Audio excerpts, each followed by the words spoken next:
Hello, Tarique Rahman বলতেছিলাম। আপনি কে বলছেন? একটু পরিচয় দেন তো দেখি।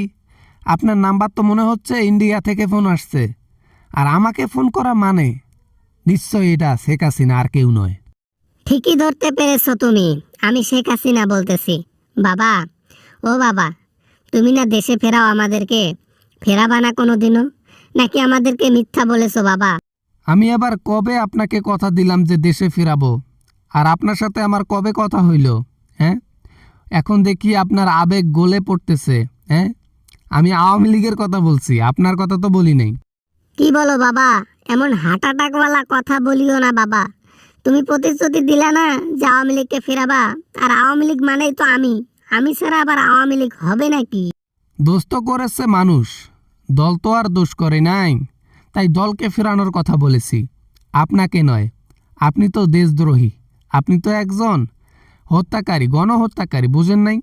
হ্যাঁ বাবা, না মানে হ্যাঁ আমি জানি, আমি দেশের অনেক ক্ষতি করেছি, দেশের সম্পদ লুটপাট করেছি, মানুষের পর্যন্ত প্রাণ নিয়ে চলে গিয়েছি। আমি সব মানি, কিন্তু দেশে ফেরাবা না আমাকে। আপনি কিভাবে মনে করতে পারেন এই সব কথা? কিভাবে মনে করতে পারেন এইটা বলে আপনি দেশে ঢুকবেন? দেশে ঢুকলে আপনাকে আস্ত রাখবে জনগণ, প্রশাসন আটকায় দেবে, হয় দড়িতে নলে জনগণের লাঠিতে। তাও আমি দেশে যেতে চাই, দেশের মধ্যে গিয়ে লড়তে চাই, আবার দেশে ক্ষমতায় বসতে চাই, আবার টাকার বিছানায় ঘুমাইতে চাই। এখানে তো সুধা বিছনা, সে যে বিছনায় চাদর পর্যন্ত নাই। কেন মোদি আপনাকে ফার্ম হাউসে রাখছে না? ওটাও জেলের চাইতে কম কিছু নয়। খালি খাওয়া দাওয়া ঘুম ছাড়া আর কোনো কিচ্ছু নাই জীবনে। কোনো ঘোরাফেরা নাই, কোনো আনন্দ নাই। ওটাও জেলের চাইতে কম কিছু নয়। একমাত্র একজন ব্যক্তি বাঁচাইতে পারে, বিএনপির চেয়ারম্যান তারেক রহমান। যদি সে চায় আমাকে দেশে ফিরাইতে পারে।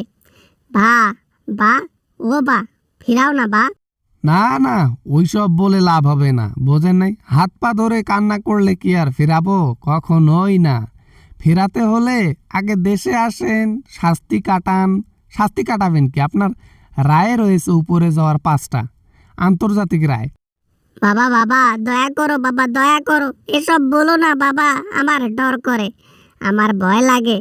আমি বুঝতে পেরেছি জনগণের সাথে আমি যা করেছি তা ভুল করেছি। এখন বুঝে তো লাভ হবে না, এতক্ষণে দেরি হয়ে গিয়েছে। জনগণের উপর বার্গেটিং করছেন না? জনগণ কি করতে পারে দেখেছেন তো নাকি? জনগণের সাথে লাগা যাবে না, দেশের আসল শক্তি জনগণ। সেটা আমি তখন বুঝতে পারি নাই, কিন্তু এখন আমি ভালোভাবে বুঝতে পেরেছি। দেশের আসল সম্পদ জনগণ, টাকা পয়সা নয়। সেই সম্পদকে আমি নষ্ট করে ফেলতে চেয়েছিলাম। যত কিছুই বলেন না কেন, আপনার রায় ঘোষিত হয়ে গেছে।